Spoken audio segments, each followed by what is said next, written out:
Hello everyone, welcome to P mathematics.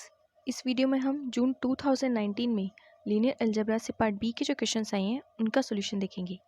अगर आपको solution समझ आए तो प्लीज़ लाइक करें, शेयर करें और चैनल को सब्सक्राइब करें। स्टार्ट करते हैं फर्स्ट क्वेश्चन से। देखिए, consider the vector space Pn of real polynomials in x of degree less than or equal to n। Define t p2 to p3 by t fx equals to integration 0 to x ft dt plus f dash x. Then the matrix representation of t with respect to basis 1x x square and 1x x square x cube is। ये बताना है कि इसका matrix representation क्या होगा। ये चार matrix given है, ये चार ऑप्शन में, तो इनमें से बताना है कौन सा ऑप्शन करेक्ट होगा। तो देखिए, मैट्रिक्स रिप्रेजेंटेशन हम किस तरह से फाइंड करते हैं। ये हमारे पास t p2 to p3 given है। किस तरह से ट्रांसफॉर्मेशन कैसे गिवन है, ये T F X equal to integration 0 to x F T D T plus F dash X. And ये दो बेसिस गिवन है, तो हम इन्हें b1 b2 कंसिडर करते हैं। देन फर्स्ट हम लेके चलते हैं यहाँ से एफ एक्स इक्वल टू 1, ये इसमें रखेंगे वैल्यू, तो क्या जाएगा integration 0 to x F x है 1 तो एफ टी भी 1 हो जाएगा 1 डॉट डी टी प्लस इसका जब डिफ्रेंशिएशन करेंगे एफ एक्स का तो 1 का कॉन्स्टेंट का होगा, तो वो क्या हो जाएगा कॉन्स्टेंट का डिफ्रेंशिएशन 0। एंड यहाँ पे इसका इंटीग्रेशन करेंगे तो ये आ जाएगा t और अप्लाई करेंगे लिमिट, अपर लिमिट अप्लाई करेंगे तो x एंड लोअर लिमिट 0, तो ये मिल गया हमें x। अब इसे हम किस तरह से लिख सकते हैं, इस बेसिस के फॉर्म में लिखेंगे हम। तो यहाँ पे 1 के लिए कोफिशिएंट 0 है, क्योंकि यहाँ पे तो सिर्फ x है, तो यहाँ पे x का कोफिशिएंट 1 है, तो 1 dot x plus 0 dot x square plus 0 dot x cube. ठीक है, इनमें से बेसिस लेके चलेंगे और इसकी फॉर्म में हम यहाँ पे लिखेंगे। फिर यहाँ से अब 1 तो ले लिया, अब लिखेंगे हम F X equal to X, तो यहाँ पे F X equal to X रख देंगे इस इक्वेशन में।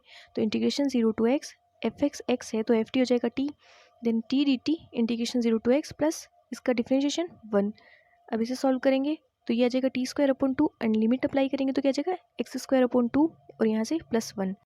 फिर इसको इस बेसिस के फॉर्म में लिखेंगे तो क्या आ जाएगा, यहाँ से 1 का कोफिशिएंट 1 तो 1 डॉट 1 प्लस 0 डॉट एक्स की टर्म नहीं है और एक्स क्यूब की टर्म नहीं है, तो एक्स के लिए क्या आ जाएगा 0 डॉट एक्स और एक्स क्यूब के लिए 0 डॉट एक्स क्यूब और एक्स स्क्वायर के लिए 1/2 डॉट एक्स स्क्वायर। इस तरह से आ गया। फिर अब हमें लेना है एक्स स्क्वायर, क्योंकि हमारे पास बेसिस में क्या है 1x एंड एक्स स्क्वायर। अब हम एफ एक्स को एक्स स्क्वायर लेते हैं तो टी एफ एक्स स्क्वायर क्या हो जाएगा integration 0 to x T square dot D T और इसका जो डिफ्रेंशिएशन होगा वो हो जाएगा 2x। फिर लिमिट अप्लाई कर देंगे तो एक्स क्यूब अपॉन 3, क्योंकि यहाँ से इसका इंटीग्रेशन क्या होगा टी क्यूब अपॉन 3, तो लिमिट अप्लाई करेंगे तो x cube upon 3 plus 2x। तो यहाँ पे देखो 1 का कोफिशिएंट 0 है एंड एक्स स्क्वायर का कोफिशिएंट 0, यहाँ पे x और एक्स क्यूब के कोफिशिएंट है, तो x का कोफिशिएंट तो यहाँ पे 2 है एंड एक्स क्यूब का 1/3 है। इस तरह से इसको लिख दिया इस बेसिस के लिए। ठीक है, फिर अब क्या करते हैं हम, ये जो हमारे पास हमने ये फाइंड किए ये तीनों इक्वेशन, इन्हें क्या करेंगे हम, इन वेक्टर्स को हम कॉलम की फॉर्म में पुट करेंगे। मतलब ये रो की फॉर्म में ना, तो इन्हें कॉलम में ऐसे पुट करेंगे और ये फिर मैट्रिक्स बनाएंगे। तो यहाँ पे देखो पहले 0, फिर x के लिए 1, एक्स स्क्वायर के लिए 0 एंड एक्स क्यूब के लिए भी 0। इस तरह से हम कॉलम में रखेंगे, फिर सेकेंड एंड थर्ड के लिए भी। तो यहाँ से जब हम इक्वेशन बनाएंगे, सॉरी मैट्रिक्स बनाएंगे, तो वो क्या बन जाएगी, यहाँ से 0 1 0 0, ये पहले इस कॉलम में 0 1 0 0, फिर यहाँ से 1 0 1 0 1/2 0 1/2 0, फिर यहाँ से 0 2 0 2 0 1/3 0 1/3। ठीक है, इस तरह से। अब जो ये ऑप्शन है, मतलब ये जो मैट्रिक्स है, ये देखते हैं कौन से ऑप्शन में है, वो ऑप्शन करेक्ट हो जाएगा एंड बाकी के तीनों इनकरेक्ट हो जाएंगे। तो फर्स्ट में तो ऐसा है नहीं, क्योंकि हमारे पास बन रही है मैट्रिक्स 4x3 की, 4x3 की मैट्रिक्स बन रही है ना हमारे पास, और ये वाली भी नहीं है, तो फर्स्ट और थर्ड तो इनकरेक्ट हो गई। अब सेकंड और थर्ड में से सेकंड करेक्ट हो जाएगा एंड जो फोर्थ है वो इनकरेक्ट हो जाएगा, क्योंकि सेकंड वाला मैच कर रहा है एंड फोर्थ इनकरेक्ट हो जाएगा। Next question, let P X denote the characteristic polynomial of a matrix A. कोई मैट्रिक्स ए के लिए पी एक्स डिनोट करे उसके कैरेक्टरिस्टिक पॉलिनोमियल को। Then for which of the following matrices P A X minus P A inverse X is a constant. ये बताना है इनमें से कौन सी मैट्रिक्स ए के लिए ये कंडीशन सेटिस्फाई होगी, कौन सी, पी ए एक्स मतलब ए का characteristic polynomial minus P A inverse, and जो इसकी ए इनवर्स मैट्रिक्स होगी उसका कैरेक्टरिस्टिक पॉलिनोमियल, उनका जो डिफरेंस हो वो क्या है, कांस्टेंट आए। तो ये बताना है इनमें से किस मैट्रिक्स ए के लिए ये सेटिस्फाई होगा। हम सपोज करते हैं एक matrix A B C D इस तरह से। ठीक है, तो इसका इन्वर्स क्या आ जाएगा, किसी मैट्रिक्स का इन्वर्स क्या होता है, एडजॉइंट ए अपॉन डिटर्मिनेंट ए, यही तो होता है इन्वर्स। इन्वर्स होता है 1 upon determinant of A and multiply में एडजॉइंट ऑफ ए। तो इसका जो डिटर्मिनेंट होगा इस मैट्रिक्स के लिए अगर हम चेक करें, मतलब हमने ये कंसिडर किया है कि अगर मैट्रिक्स इस तरह से हो, क्योंकि यहाँ पे हमारे पास 2x2 की मैट्रिक्स गिवन है, तो अब हमें ये फाइंड करना ना इनमें से कौन सी मैट्रिक्स होगी। तो हम यहाँ से देखो हम लिख सकते हैं इसका डिटर्मिनेंट क्या होगा, AD माइनस BC, और A इनवर्स के लिए क्या चाहिए हमें, डिटर्मिनेंट, और एडजॉइंट क्या होगा 2x2 मैट्रिक्स के लिए, इन दोनों एंट्रीज को आपस में चेंज और इन दोनों का साइन चेंज कर देंगे। तो ये जब इसका जो एडजॉइंट आएगा वो क्या आ जाएगा, ये दोनों एंट्री चेंज होगी, तो यहाँ पे D यहाँ पे A, और इन दोनों का साइन चेंज, तो ये दोनों प्लस है तो ये दोनों माइनस हो जाएगी। एंड डिटर्मिनेंट हम ऐसे लिख भी सकते हैं AD माइनस BC, या फिर इसको ऐसे भी रख सकते हैं डिटर्मिनेंट ऑफ A। तो ये आ गया हमारे पास A इनवर्स। अब कैरेक्टरिस्टिक पॉलिनोमियल क्या होगा 2x2 के मैट्रिक्स के लिए, x² minus trace of AX plus determinant of A equal to 0। And A inverse के लिए जब हम फाइंड करेंगे तो वो क्या आ जाएगा, x² minus trace of A inverse x plus determinant of A inverse equal to 0। ठीक है, तो इन दोनों का डिफरेंस वो क्या आएगा, इसमें से इसको माइनस कर देंगे, तो यहाँ से ये दोनों कैंसिल हो जाएंगे, और यहाँ से क्या आ जाएगा, trace of A inverse minus trace of A and into में x plus determinant of A minus determinant of A inverse. अब हमारे पास क्वेश्चन में ये है कि ये इन दोनों का डिफरेंस कांस्टेंट आए, तो इसका कांस्टेंट कब आएगा, देखो हमारे पास डिफरेंस आया ये कांस्टेंट कब होगा, ये तो पहले से कांस्टेंट है determinant of A minus determinant of A inverse. ठीक है, ये तो पहले से कांस्टेंट होगा, तो यहाँ से कांस्टेंट कब आएगा, जब ये वाली जो वैल्यू होगी ये क्या होनी चाहिए, 0 होनी चाहिए, तभी तो कांस्टेंट बचेगा, क्योंकि यहाँ पे कांस्टेंट टर्म क्या है, सिर्फ ये है। तो इस PA(x) minus PA inverse x इसके कांस्टेंट होने के लिए क्या ज़रूरी है कि जो ट्रेस ऑफ A इनवर्स है माइनस ट्रेस ऑफ A, मतलब trace of A inverse minus trace of A जो है वो क्या होना चाहिए, 0 होना चाहिए। तो जब trace of A inverse minus trace of A 0 होगा, तो अब हम ट्रेस की वैल्यू रख देते हैं। तो देखो इसके लिए ये A इनवर्स मैट्रिक्स है, इसकी ट्रेस क्या होगी हमारे पास, डायगोनल के एलिमेंट्स का सम, ट्रेस तो वही होती है डायगोनल के एलिमेंट्स का सम। तो A प्लस टी और डिटर्मिनेंट ऑफ A इसके अपॉन में है, क्योंकि ये मैट्रिक्स किससे मिल के बन रही है, एडजॉइंट अपॉन में डिटर्मिनेंट। हमारे पास यहाँ पे डिटर्मिनेंट की वैल्यू नहीं है, क्योंकि जो भी डिटर्मिनेंट की वैल्यू होगी वो इस मैट्रिक्स में अंदर मल्टीप्लाई होगी, तो जो ट्रेस होगी उसमें भी ये मल्टीप्लाई होगी, क्योंकि सपोज यहाँ पे क्या आ जाएगी value, D upon determinant of A and plus A upon determinant of A, कुछ इस तरह से वैल्यू आएगी, तो ये क्या हो जाएगी हमारे पास, ट्रेस हो जाएगी। तो A इनवर्स की ट्रेस हो गई D plus A upon determinant of A, और जो A मैट्रिक्स है उसकी ट्रेस क्या होगी, A प्लस टी, इन दोनों का सम। तो हमारे पास क्या मिल गया यहाँ से, D plus A upon determinant A equal to A plus T. अब जब इसको सिंप्लीफाई करेंगे ये दोनों कैंसिल, और हमारे पास यहाँ से क्या जाएगा, determinant of A equal to 1। तो इसका क्या मतलब है, PAX minus PA inverse x ये कांस्टेंट कब होगा, जब डिटर्मिनेंट क्या हो उस मैट्रिक्स का, 1 हो। हम यहाँ से लेके चले थे दो कैरेक्टरिस्टिक पॉलिनोमियल, मतलब हम पहले क्या कर रहे थे, मैट्रिक्स कंसिडर किया हमने एक मैट्रिक्स A, और फिर उसका इन्वर्स फाइंड किया, फिर इन दोनों के कैरेक्टरिस्टिक पॉलिनोमियल लिखे, और क्वेश्चन में दिया हुआ है PX माइनस PA इनवर्स ये कांस्टेंट होगा। तो हम यहाँ से देख सकते हैं इस इक्वेशन से ये कांस्टेंट वैल्यू कब आएगी, कांस्टेंट तो ये है, ये वैल्यू कब आएगी, जब ये वैल्यू 0 हो, trace of A inverse minus trace of A 0 हो, और अगर ये 0 होगी तो ये दोनों इक्वल होगी, जब इन दोनों की ट्रेस सेम होगी तभी तो ये 0 होगी। तो ट्रेस सेम होगी, फिर ट्रेस की वैल्यू रख दी हमने जो मैट्रिक्स कंसिडर किया उससे, इन यहाँ से हमें मिला determinant of A equal to 1, मतलब PX minus PA inverse x ये कांस्टेंट होगा जब determinant of A equal to 1 होगा।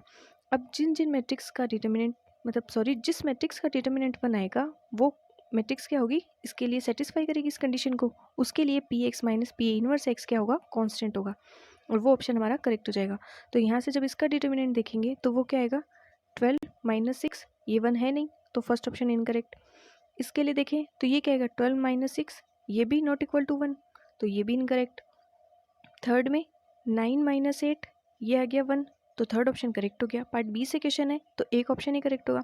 फिर भी फोर्थ को देखिए, फोर्थ में क्या आएगा, 8 माइनस 9, ये तो -1 आएगा, नॉट इक्वल टू +1, देन यहाँ से फोर्थ ऑप्शन भी इनकरेक्ट। तो इस क्वेश्चन का थर्ड ऑप्शन करेक्ट हो गया एंड बाकी के तीनों इनकरेक्ट हो गए, कुछ इस तरह से। ठीक है, next question, which of the following matrices is not diagonalizable over R. ये बताना है इनमें से कौन सी मैट्रिक्स है जो डायगोनलाइजेबल नहीं है। ठीक है, इनमें से कौन सी मैट्रिक्स है जो डायगोनलाइजेबल नहीं है। तो डायगोनलाइजेबल के लिए क्या होता है, एक तो कंडीशन होती है जितनी भी आइगन वैल्यू हो वो क्या होनी चाहिए, डिस्टिंक्ट होनी चाहिए, एंड सेकेंड जो एल्जेब्रिक मल्टीप्लिसिटी होती है आइगन वैल्यू की वो, और जो ज्योमेट्रिक मल्टीप्लिसिटी होती है वो दोनों क्या होनी चाहिए, इक्वल होनी चाहिए, तब तो मैट्रिक्स डायगोनलाइजेबल होती है, अदरवाइज नॉट डायगोनलाइजेबल। तो हम 1 बाय 1 ऑप्शंस को चेक करते हैं। फर्स्ट ऑप्शन में हमारे पास मैट्रिक्स ये गिवन है अब ये जो मैट्रिक्स है इसे हम देख सकते हैं, ये अपर ट्रायंगुलर मैट्रिक्स है, तो इसकी आइगन वैल्यू क्या आ जाएगी, ये जो डायगोनल की एंट्रीज है ये इसकी आइगन वैल्यू जाएगी 2 3 2।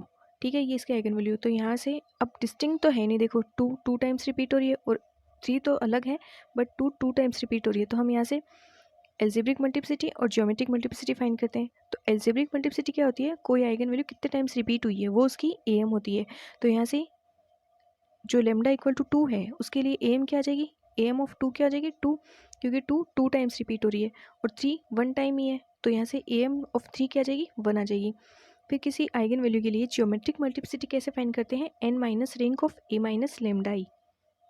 तो यहाँ से 2 के लिए जब फाइंड करेंगे तो gm ऑफ 2 क्या आ जाएगी, n क्या है यहाँ पे 3 क्रॉस 3 की मैट्रिक्स है ना, जैसे m क्रॉस n की मैट्रिक्स, तो n की वैल्यू यहाँ पे क्या है 3 है, तो इसलिए क्या आ जाएगा gm of 2 equal to 3 minus ring of a minus 2i। इस मैट्रिक्स में से आइडेंटिटी मैट्रिक्स को 2 से मल्टीप्लाई करके माइनस कर देंगे। किस तरह से, a माइनस 2i हमारे पास ये आ जाएगी। अब यहाँ पे नॉन जीरो रो कितनी है, ये 2 नॉन जीरो और एक जो रो है वो पूरी 0 है, तो यहाँ से इसकी रेंज क्या आ जाएगी 2 आ जाएगी। तो इसके लिए जियोमेट्रिक मल्टीप्लिसिटी फाइंड करे थे हम 2 के लिए, तो वो क्या आ जाएगी 3 माइनस 2 इक्वल टू 1। अब देखो यहाँ पे एम 2 है और जीएम 1 मिल गई, दोनों इक्वल नहीं है, तो ये मैट्रिक्स तो डायगोनलाइजेबल नहीं है। 3 के लिए भी हम इसी तरह से फाइंड कर सकते हैं। तो 3 के लिए तो देखो सेम है, एल्जेब्रिक मल्टीप्लिसिटी और जो जियोमेट्रिक मल्टीप्लिसिटी है वो दोनों इक्वल है, बट हमारे पास इस आइगन वैल्यू 2 के लिए एल्जेब्रिक मल्टीप्लिसिटी 2 मिल रही है और जीएम क्या मिल रही है 1 मिल रही है, 2 not equal to 1, then M not equal to GM. इस वजह से ये मैट्रिक्स डायगोनलाइजेबल नहीं होगी। पार्ट बी से क्वेश्चन है, एक ही ऑप्शन करेक्ट होगा, ये हमारे पास ऑप्शन मिल गया, तो ये डायगोनलाइजेबल नहीं है, यही पूछा है। बाकी को चेक करने की रिक्वायरमेंट नहीं है, लेकिन ये किस तरह से इनकरेक्ट हुए वो भी हम चेक कर लेते हैं। फर्स्ट ऑप्शन तो करेक्ट हो गया, अब सेकंड थर्ड फोर्थ जो इनकरेक्ट हुए वो क्यों हुए देखिए। फर्स्ट में ये मैट्रिक्स गिवन है, सॉरी सेकंड ऑप्शन में मैट्रिक्स ये गिवन है, तो ये कुछ इस तरह से बनेगी और इसकी आइगन वैल्यू क्या होगी 1 एंड 0। ठीक है, अगर हम इसे इक्विवेलेंट फॉर्म में कन्वर्ट करेंगे तो इसे पाइवट बनाएंगे तो ये नीचे वाली एंट्रीज को 0 करेंगे ना, तो इस तरह से मैट्रिक्स बन जाएगी, इसके सिमिलर होगी और इसकी आइगन वैल्यू क्या होगी, इसके डायगोनल के एलिमेंट्स वो क्या आ जाएंगे 1 एंड 0, दोनों आइगन वैल्यू डिस्टिंक्ट है। अगर आइगन वैल्यू डिस्टिंक्ट होती है तो मैट्रिक्स डायगोनलाइजेबल होती है। तो सेकंड तो इनकरेक्ट हो गया क्योंकि हमारे पास ये पूछा गया नॉट डायगोनलाइजेबल और ये तो डायगोनलाइजेबल है। फिर थर्ड में ये गिवन है, इसके आइगन वैल्यू 2 3 एंड 3 है, यहाँ से एम ऑफ 2 1 है क्योंकि 2 1 टाइम ही रिपीट हो रही है और जो एम ऑफ 3 है वो क्या है 2 है क्योंकि 3 2 टाइम्स रिपीट हो रही है। फिर इसके लिए हम क्या निकालेंगे, अब जियोमेट्रिक मल्टीप्लिसिटी वो क्या होती है, जैसे 2 के लिए चेक करेंगे, हमने अभी देखा था n minus ring of a minus 2i, eigen value 2 के लिए a minus 2i, sorry n minus ring of a minus 2i। तो पहले a माइनस 2i की रैंक फाइंड करेंगे, तो ये जो मैट्रिक्स है इसमें से आइडेंटिटी मैट्रिक्स को 2 से मल्टीप्लाई करके माइनस कर देंगे, देन ये कुछ इस तरह से बनेगी। अब ये वाली रो और ये वाली रो ये दोनों सेम है, तो इसलिए क्या करेंगे R1 में से R2 को माइनस कर देंगे, तो एक जो रो आएगी वो पूरी की पूरी 0 बन जाएगी हमारे पास। R2 में से R1 को माइनस कर देंगे तो ये 0, या फिर इसमें से इसको माइनस कर देंगे, कैसे भी कर सकते हैं। तो एक रो पूरी 0 बन जाएगी और ये दो नॉन 0 है, तो इसकी रैंक क्या हो जाएगी a माइनस 2i की 2 हो जाएगी। देन इसकी GM क्या हो जाएगी 2 की n minus rank of a minus 2i, a minus 2i की रैंक का 2, तो 3 माइनस 2 इक्वल टू 1। इसकी am क्या है 1 है और इसकी GM भी हमारे पास 1 आ गई, तो am और GM 2 के लिए तो सेम है। अब इसी तरह से 3 के लिए फाइंड करते हैं, तो 3 के लिए क्या जाएगा, पहले इसकी रैंक फाइंड करेंगे a माइनस 3i की, तो मैट्रिक्स A जो है हमारे पास उसमें से क्या करेंगे, ये जो मैट्रिक्स है इसमें से आइडेंटिटी मैट्रिक्स को 3 से मल्टीप्लाई करके माइनस कर देंगे, तो 3 से मल्टीप्लाई करके माइनस करेंगे तो ये देखो ये डायग्राम पे ये दो एंट्रीज तो 0 हो जाएगी और यहाँ पे -1 बचेगा। यहाँ से हमें क्या मिल रहा है, ये दो जो रो है ये तो पूरी की पूरी 0 है, एक ही रो है जो नॉन 0 है, तो यहाँ से रिंग क्या आ जाएगी 1 आ जाएगी। तो जियोमेट्रिक मल्टीप्लिसिटी क्या होती है n minus ring of a minus lambda I, तो यहाँ से 3 minus ring of a minus 3i, इसकी रैंक है 1, तो 3 माइनस 1 इक्वल टू 2, तो इसकी जियोमेट्रिक मल्टीप्लिसिटी 2 है और यहाँ से एम भी 2 मिल गई, तो इस वजह से दोनों आइगन वैल्यू के लिए एम और जीएम इक्वल होने की वजह से ये मैट्रिक्स क्या है डायगोनलाइजेबल है, और डायगोनलाइजेबल है इसलिए ऑप्शन इनकरेक्ट हो जाएगा क्योंकि हमारे पास पूछा गया है नॉट डायगोनलाइजेबल, तो थर्ड ऑप्शन भी इस वजह से इनकरेक्ट हो गया। इसी तरह से जो फोर्थ ऑप्शन है इसके लिए भी हम आइगन वैल्यू फाइंड कर लेते हैं, इसकी कैरेक्टरिस्टिक इक्वेशन लिखेंगे, तो यहाँ से आइगन वैल्यू हमें हमारे पास मिलेगी 2 एंड 3, दोनों डिस्टिंक्ट है इसलिए मैट्रिक्स क्या होगी डायगोनलाइजेबल होगी, और नॉट डायगोनलाइजेबल पूछा है तो ऑप्शन इनकरेक्ट हो जाएगा। Next question, what is the rank of the following matrix, इस मैट्रिक्स की हमें रैंक बतानी है क्या होगी। ऑप्शन है 2 3 4 एंड 5। ठीक है। तो इसकी रैंक फाइंड करने के लिए हम क्या करेंगे, इसे रो इक्विवेलेंट फॉर्म में कन्वर्ट करते हैं और फिर उसकी रैंक फाइंड करेंगे। तो हमारे पास मैट्रिक्स ये गिवन है। तो पहले क्या करते हैं, इस वन को पाइवोट बनाते हैं। इस वन को पाइवोट बनाने के लिए इसके नीचे जितने भी एंट्रीज है इन सबको ज़ीरो करना होता है इसकी हेल्प से, ठीक है। तो इस वन की हेल्प से इन सारे वन को ज़ीरो करना है हमें। तो क्या करेंगे हम, इस वाली रो के अंदर से इस वाली रो को माइनस कर देंगे, इसी तरह से इसमें से इसको, एंड इन सब में से क्या करेंगे, इसको माइनस कर देंगे। तो हमारे पास ये सारी एंट्री जीरो आ जाएगी, क्योंकि 1 - 1 0, तो ये सारी एंट्री जीरो हो जाएगी। और जैसे यहाँ से 2 में से 1 माइनस होगा तो 1, इसी तरह से यहाँ पे 1, ये यहाँ पे माइनस होगा तो 2, तो ये कुछ इस तरह से मैट्रिक्स बन जाएगी। अब इसी तरह से इसे भी पाइवोट बनाएंगे, तो इसके नीचे वाले जितने भी ये 1 1 है इनको जीरो बनाएंगे इस 1 की हेल्प से। तो क्या करेंगे, इस रो को इन सब रो में से माइनस कर देंगे, तो ये भी पाइवोट बन जाएगा, इसके नीचे की सारी एंट्रीज जीरो, ठीक है। अब इस वन को पाइवोट बनाएंगे थर्ड रो में, 2 रो तो हमने कंप्लीट कर ली। अब थर्ड रो में इसको पाइवोट बनाएंगे, तो इसके नीचे की सारी एंट्री जीरो करने के लिए क्या करेंगे, इस वन की हेल्प से जीरो करेंगे, तो इस रो को इन दोनों रो में से माइनस कर देंगे, तो ये भी 0 0 मिल जाएगी हमारे पास दोनों एंट्री। अब 3 रो के लिए हमने कंप्लीट कर लिया। अब यहाँ पे भी इसको पाइवोट बनाएंगे, रो इक्विवेलेंट फॉर्म में कन्वर्ट करें तो हमें मतलब पाइवोट बनाने होते हैं। तो इसके लिए जब इसे पाइवोट बनाएंगे तो इस वाली एंट्री को जीरो करेंगे, तो इस रो में से इस रो को माइनस कर देंगे, देन हमारे पास इस तरह से मिलेगी एंट्री। अब देखो, ये वाली ये वाली ये वाली ये वाली और ये वाली पांचों रो क्या है, नॉन जीरो है। नॉन जीरो रो मिल रही है हमारे पास 5, और जितनी नॉन जीरो रो होती है वो क्या होती है, मैट्रिक्स की रैंक होती है। तो इस मैट्रिक्स ए की जो रैंक होगी वो क्या हो जाएगी, 5, क्योंकि हमारे पास 5 नॉन जीरो रो मिल रही है। तो रैंक हो गई 5, देन फोर्थ ऑप्शन करेक्ट हो गया एंड बाकी के तीनों इनकरेक्ट हो गए।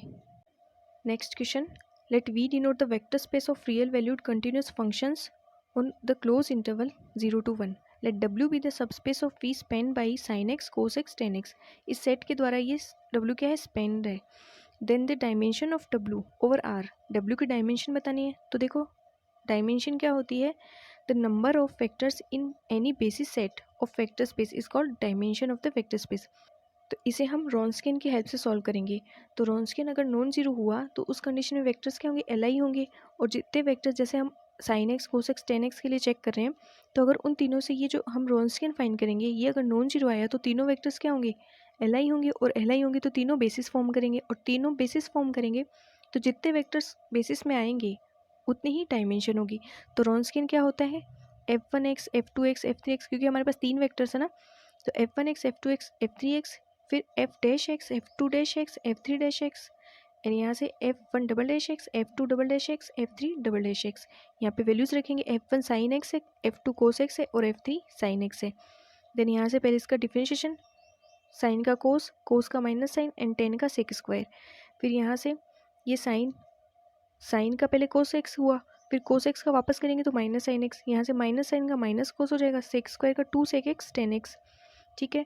अब इसको जब सॉल्व करेंगे इसका डिटर्मिनेंट फाइंड करेंगे, तो डिटर्मिनेंट हमारे पास जब इसको सॉल्व करेंगे पूरा हम, तो कुछ इस तरह से ये वैल्यू आएगी, ठीक है। अब अगर हम अगर सपोज हम यहाँ पे x की जगह वैल्यू रख दें π/4, हमें ये चेक करना है कि किसी एक पॉइंट पे भी रॉन्स्कियन हमें नॉन जीरो मिले। अगर हमें रॉन्स्कियन किसी पॉइंट पे नॉन जीरो मिल जाए तो क्या होते हैं, ये तीनों वेक्टर्स क्या होंगे, एल होंगे, और एल होंगे तो ये तीनों के तीनों बेसिस फॉर्म करेंगे, और जितने वेक्टर्स बेसिस फॉर्म करते हैं वो क्या होती है, उस मतलब जैसे वेक्टर स्पेस की या सब स्पेस की क्या होती है, वो डायमेंशन होती है। जितने वेक्टर्स बेसिस में काम में आते हैं वो क्या होती है, डायमेंशन होती है। यहाँ हम डायरेक्ट अप्लाई कर देते हैं x की वैल्यू π/4, तो इन सब की यहाँ पे x की जगह क्या रख देंगे, π/4, तो sign π/4 1/√2।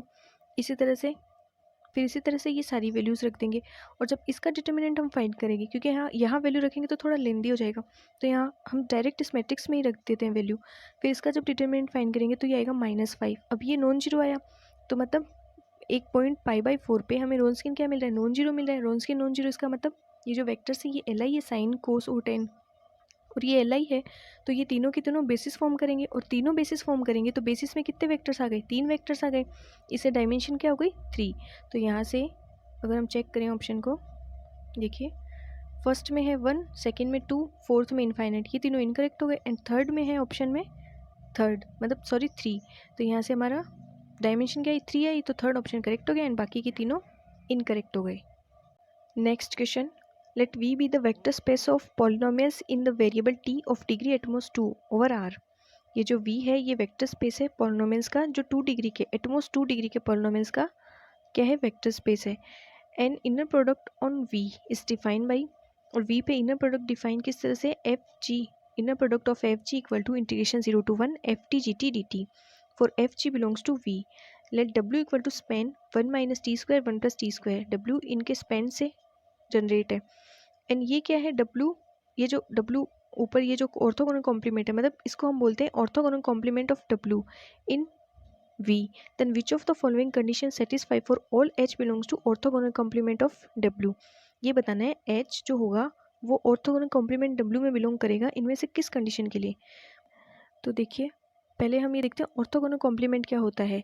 The set of all vectors that are orthogonal to W is called the orthogonal complement of W। मतलब सेट ऑफ ऑल वेक्टर्स, उन सब वेक्टर्स का सेट जो क्या होते हैं ऑर्थोगोनल टू W, W के साथ ऑर्थोगोनल होते हैं। अब ऑर्थोगोनल वेक्टर्स क्या होते हैं, मतलब जो वेक्टर्स W के साथ ऑर्थोगोनल वाली कंडीशन को सेटिस्फाई करते हैं वो ऑर्थोगोनल कॉम्प्लीमेंट में आते हैं। और ऑर्थोगोनल क्या होते हैं, ऑर्थोगोनल वेक्टर वे होते हैं two vectors u and v in R N R orthogonal if inner product of u and v equal to 0। मतलब दो वेक्टर्स, उनका अगर इनर प्रोडक्ट हम चेक करें और वो इनर प्रोडक्ट क्या आ जाए, अगर 0 आ जाए तो वो वेक्टर्स क्या होते हैं, ऑर्थोगोनल होते हैं। और अगर ऑर्थोगोनल हो, जैसे W के साथ अगर ऑर्थोगोनल हो तो उस कंडीशन में वो किस में बिलोंग करते हैं, ऑर्थोगोनल कॉम्प्लीमेंट ऑफ W। तो यहाँ पे हमारे पास ये क्वेश्चन में इन्फॉर्मेशन गिवन है, V वेक्टर स्पेस है उन पॉलिनोमियल्स का जो 2 डिग्री के हैं over R, and inner product हमारे पास इस तरह से डिफाइन है, और W equal to span 1 minus T square 1 plus T square. तो W ऑर्थोगोनल में H को होने के लिए क्या कंडीशन होगी कि यहाँ से इसके जो ये देखो ये दोनों वेक्टर्स हैं, ये और जो ये H होगा इसका जो इनर प्रोडक्ट हो वो क्या आना चाहिए, 0 आना चाहिए, तभी तो ये ऑर्थोगोनल होंगे। और ऑर्थोगोनल होंगे तो किस में बिलोंग करेंगे, ऑर्थोगोनल कॉम्प्लीमेंट W में। For all H belongs to, तो हम क्या करते हैं एक H ऐसा कंसिडर करते हैं जो 2 डिग्री का पॉलिनोमियल हो V के अंदर, और उसका इन दोनों वेक्टर्स के साथ ये इनर प्रोडक्ट चेक करते हैं, अगर ये 0 आए तभी तो ये बिलोंग करेगा, H belongs to orthogonal complement. तो हम यहाँ पे एच टी कंसिडर करते हैं a0 plus a1t plus a2t square 2 degree का पॉलिनोमियल। अब ये ऑर्थोगोनल कॉम्प्लीमेंट में बिलोंग कर रहा है, क्योंकि यहाँ पे क्वेश्चन में यही तो दिया हुआ है कि अगर h belongs to orthogonal complement of w then इनमें से कौन सा ऑप्शन करेक्ट होगा। तो h इसमें बिलोंग करेगा ऑर्थोगोनल कॉम्प्लीमेंट में, देन उसके लिए क्या कंडीशन होगी, इनके जो इसके वेक्टर्स का इस एच टी के साथ जब हम इनर प्रोडक्ट फाइंड करेंगे वो क्या आना चाहिए, 0 आना चाहिए। तो इस कंडीशन को सेटिस्फाई करेंगे ये। फर्स्ट हम ये कंडीशन लेके चलते हैं, inner product of h 1 minus T square equal to 0। तो एच टी की वैल्यू रखेंगे a0 plus a1t plus a2t square. अब इनर प्रोडक्ट हमारे पास क्वेश्चन में किस तरह से डिफाइन है, इंटीग्रेशन ऑफ, जैसे इनर प्रोडक्ट एफ जी किस तरह से डिफाइन है, integration of 0 to 1 F dot G D T, इस तरह से। तो इसी तरह से हम लिख देंगे integration of 0 to 1 H T 1 minus T square D T equal to 0। फिर एच टी की value a0 plus a1t plus a2t square and multiply में 1 माइनस टी स्क्वायर dt। इस वाले को इससे पूरा मल्टीप्लाई कर देंगे तो ये वैल्यू आ जाएगी। और फिर जब इंटीग्रेशन करेंगे तो a0t minus a0t cube upon 3, मतलब पहले इसको इससे मल्टीप्लाई करेंगे a0 को, फिर a1 को करेंगे, फिर a2 को करेंगे, तो इस तरह से इक्वेशन आ जाएगी। और फिर जब इसका इंटीग्रेशन करेंगे तो क्या जाएगा, a0t minus a0t cube upon 3 plus a1t square upon 2 minus a1t 4 upon 4 plus a2 T cube upon 3 minus a2t 5 upon 5 and integration की लिमिट है 0 to 1। तो 0 to 1 ये अप्लाई करेंगे लिमिट, पहले अपर लिमिट अप्लाई करेंगे तो क्या जाएगा, मतलब लोअर लिमिट तो 0 है तो वैसे भी 0 हो जाएगी वैल्यू, और सिर्फ अपर लिमिट ही आएगी, तो अपर लिमिट अप्लाई करेंगे तो आ जाएगा a0 minus a0 upon 3 plus a1 upon 2 minus a1 upon 4 plus a2 upon 3 minus a2 upon 5 equal to 0। जब इसे सिंप्लीफाई करेंगे तो आ जाएगी वैल्यू a0 में से, मतलब यहाँ से क्या जाएगा 1 माइनस 1 अपॉन 3 और a0 तो क्या जाएगा 2 अपॉन 3 a0। इस तरह से a1 के लिए क्या जाएगा a1 अपॉन 4 और a2 के लिए आ जाएगा 2 अपॉन 15 a2 इक्वल टू 0। इसे थोड़ा और सिंप्लीफाई कर लेंगे एलसीएम लेके, तो वैल्यू क्या आ जाएगी 40 a0 plus 15 a1 plus 8 a2 equal to 0। इसे हम इक्वेशन 1 कंसिडर करते हैं। अब सेकेंड वाला क्या था, सेकेंड वाली कंडीशन को लेके चलते हैं, inner product of h 1 plus T square equal to 0। तो यहाँ से inner product of h 1 plus T square equal to 0 ये क्या जाएगा, integration 0 to 1 H T 1 plus T square D T equal to 0। इसे सॉल्व करेंगे तो यहाँ पे पहले एच टी की वैल्यू रखेंगे a0 plus a1t plus a2t square and 1 plus T square D T equal to 0। तो इसे भी पूरा इससे मल्टीप्लाई कर देंगे, तो पहले a0 को करेंगे इससे, फिर a1 को करेंगे, फिर a2 को करेंगे। तो यहाँ से मल्टीप्लाई होकर ये वैल्यू आ जाएगी a0 plus A0t² plus A1t plus A1t³ plus A2t² plus A2t4dt equal to 0। फिर इसका इंटीग्रेशन कर देंगे तो A0t प्लस A0t³ अपॉन 3, यहाँ से t का t² अपॉन 2 तो A1t² अपॉन 2, यहाँ से A1t4 अपॉन 4 और यहाँ से A2t³ अपॉन 3 और यहाँ से A2t5 अपॉन 5। अब लिमिट अप्लाई कर देंगे तो 0 रखेंगे ना, मतलब सिर्फ अपर लिमिट आएगी क्योंकि लोअर लिमिट तो 0 है, तो ये सारे 0 हो जाएंगे। तो अपर लिमिट अप्लाई करेंगे तो 4/3 A0 plus 3/4 A1 plus 8/15 A2 equal to 0। इसे थोड़ा और सिंप्लीफाई कर लेंगे तो आ जाएगा 80 A0 plus 45 A1 plus 32 A2 equal to 0। Then ये सेकेंड इक्वेशन हो गई। इसे सेकेंड इक्वेशन कंसिडर कर लेते हैं। तो फर्स्ट तो ये इक्वेशन ये है और सेकेंड इक्वेशन ये है। इन दोनों इक्वेशन को सॉल्व करेंगे तो हमारे पास A0 आ जाएगा 1/5 A2 एंड A1 आ जाएगा -16/15 A2। ये वैल्यूज़ हम HT में रखेंगे। HT क्या है हमारे पास, A0 plus A1t plus A2t², तो ये HT में वैल्यू रख देंगे A0 एंड A1 की, तो A2 की फॉर्म में आ गई ना HT। तो HT आ गया हमारे पास A2/5 -16/15 A2t प्लस A2t²। फिर इसको थोड़ा और सिंप्लीफाई करके लिख लेंगे तो ये आ जाएगा 3 - 16t plus 15t² and multiply में, मतलब यहाँ से A2 को कॉमन ले लेंगे और यहाँ से LCM 15 आ जाएगा, तो ये मल्टीप्लाई में आ जाएगा A2/15।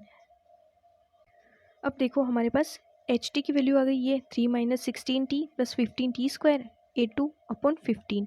अब ऑप्शंस को देखो, यहाँ पे फर्स्ट में है H is N even function. ये बताना है क्या H इवन है, इवन का मतलब HT equal to H minus T. तो हमारे पास HT मिल गया ना, तो अब यहाँ से हम क्या करते हैं H माइनस टी फाइन करते हैं। तो जहाँ जहाँ T है वहाँ क्या रख देंगे -T, तो ये वैल्यू ये आ जाएगी। HT तो ये आए और देखो H माइनस टी रखते हैं, यहाँ माइनस की जगह प्लस हो जाएगा, ये प्लस ही रहेगा। तो ये वैल्यू, अब ये दोनों इक्वल नहीं है, बस एक साइन की वजह से देखें तो ये दोनों क्या है, इक्वल नहीं है, मतलब HT और H माइनस टी क्या है, इक्वल नहीं है। तो इस वजह से फर्स्ट ऑप्शन तो इनकरेक्ट हो गया। फिर जो सेकंड ऑप्शन है उसमें है H is an odd function. तो सेकंड देखिए, सेकंड में H is an odd function, तो ओड के लिए ये कंडीशन चेक करनी है हमें, -H माइनस टी के इक्वल होना चाहिए HT। तो H माइनस टी को माइनस से मल्टीप्लाई कर देंगे, ये हमारे पास H माइनस टी है, इसको माइनस से मल्टीप्लाई कर देंगे तो क्या जाएगा, इस पूरी वैल्यू के बाहर क्या लग जाएगा, माइनस लग जाएगा। तो भी ये दोनों इक्वल नहीं होंगे, HT और H minus T, sorry HT और -H माइनस टी। यहाँ से ये -H माइनस टी HT के इक्वल नहीं होगा, तो सेकेंड ऑप्शन भी इनकरेक्ट हो गया क्योंकि ये ओड फंक्शन भी नहीं है। अब थर्ड में है HT equal to 0। Third option देखिए, HT equal to 0 has a real solution and fourth है H0 इक्वल टू 0। तो पहले हम फोर्थ को चेक कर लेते हैं, क्या H0 इक्वल टू में 0 मिल रहा है। तो HT के अंदर हम क्या करेंगे, T की जगह 0 वैल्यू रखेंगे। तो यहाँ पे जब हम T की जगह 0 रखेंगे तो देखो ये 0 वैल्यू क्या आ जाएगी हमारे पास 3A2/15। अब ये बोला गया है कि HT इक्वल टू 0, तो हम ये नहीं बोल सकते ना अभी भी यहाँ से कि HT 0 ही होगा, क्योंकि अगर सपोज A2 0 ना हो, हमने तो ये HT पॉलिनोमियल कंसिडर किया था, हमें क्या पता कि वहाँ पे A0 जो है वो 0 ही है। तो अगर A0 0 ना हो तो उस कंडीशन में ये वैल्यू 0 नहीं होगी, इसलिए फोर्थ ऑप्शन यहाँ से इनकरेक्ट हो गया। वैसे 3 ऑप्शन इनकरेक्ट हो गए तो थर्ड ऑप्शन करेक्ट ही होना है, लेकिन वो कैसे होगा, उसमें दिया हुआ है HT equal to 0 has a real solution. तो पहले इसका रियल सॉल्यूशन कैसे फाइंड करेंगे, ये हमारे पास HT इक्वल टू 0 लेंगे तो हमारे पास ये वाली इक्वेशन बचेगी 15t² माइनस 16t प्लस 3।